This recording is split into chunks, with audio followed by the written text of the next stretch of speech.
May lugar sa mundo na mas malamig pa sa asawa mong may iba ng katongits. Yung lugar na pag lumabas ka, hindi lang titirik ang iyong mga mata, kundi pati kaluluwa mo magpapalamig muna bago bumalik sa katawan.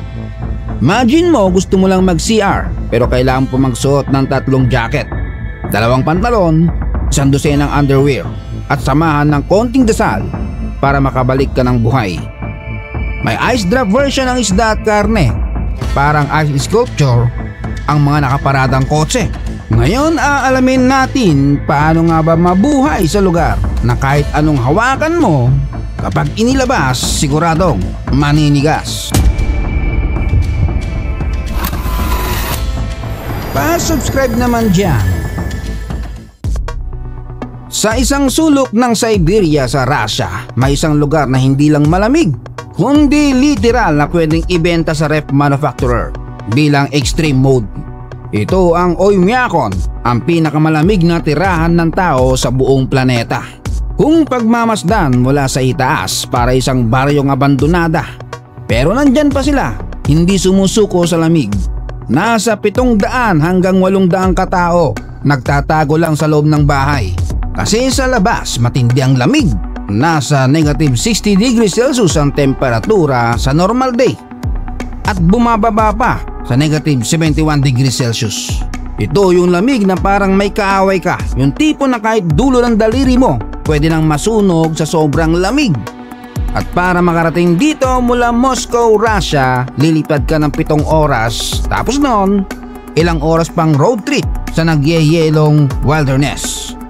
At darating ka sa baryong hindi humihingi ng tao dahil hindi sila nag-expect ng bisita.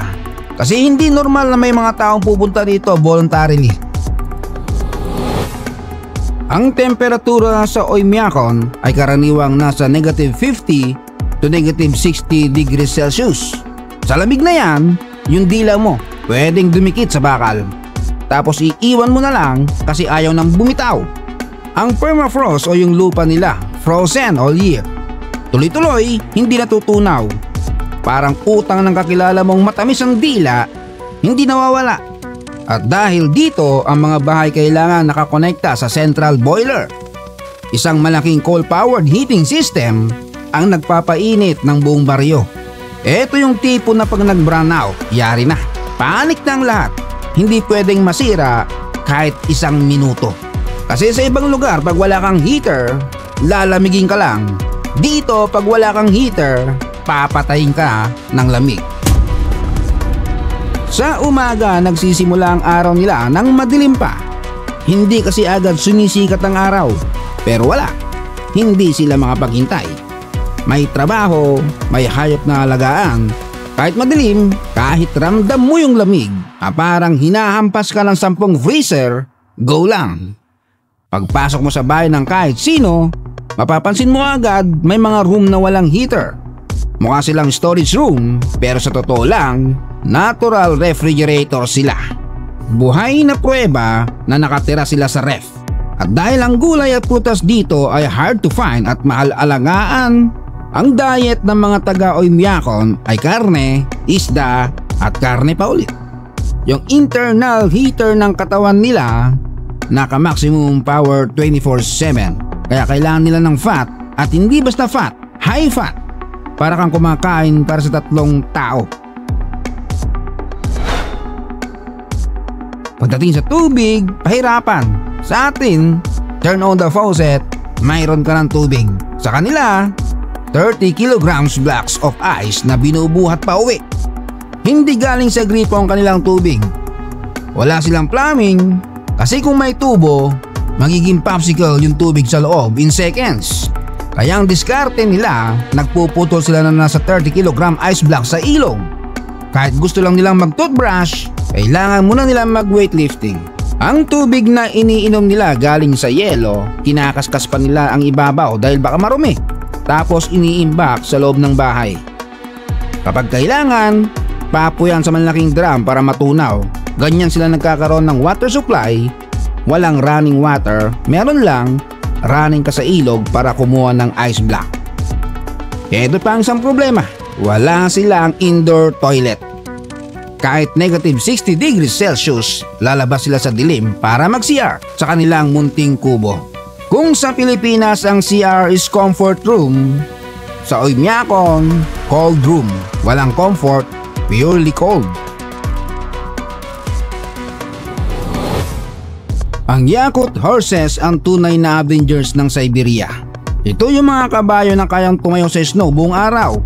Hindi sila nagyeyelo, hindi sila nagrereklamo, hindi sila nagja-jacket, pero sila ang tunay na taga rito.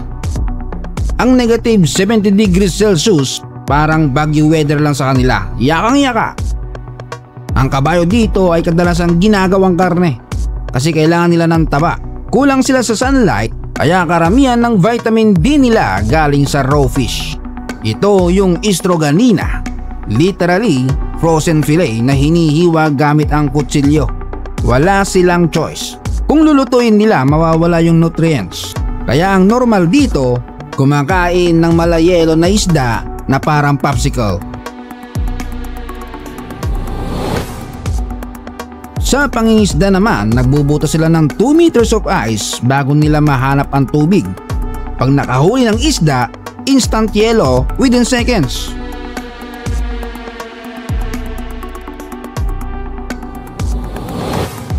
Sa Oymyakon pati traffic kakaiba. Hindi dahil sa dami ng sasakyan kundi dahil mahirap maaninag ang lugar dahil sa kapal ng fog.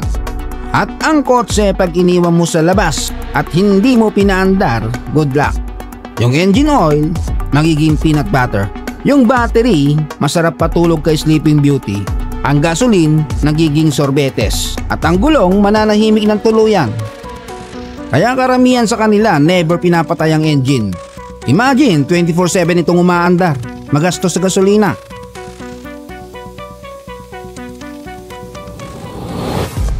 Ito pa ang isang pahirap. Pagdating naman sa shower, once a week, ayos na. Ito yung shower na parang pinagdadasal mo na mabuhay pagkatapos. Kailangan mo muna magsibak ng kahoy, magpainit ng malaking boiler, maghanda ng palanggana, at habang naliligo ka, alam mong may countdown ka. Kailangan mo matapos bago ka manigas. Ang paglalaba, once a week din, at hindi pwedeng isampay sa labas kasi magiging armor. Kaya sa loob nila pinapatuyo. Sa kabila ng lahat ng pahirap, tuloy lang ang buhay. Nakangiti, hindi sila galit, hindi sila reklamador, hindi sila bitter. Sila ay mga taong tanggap na ang kalikasan ay hindi kaaway kundi kasama sa buhay.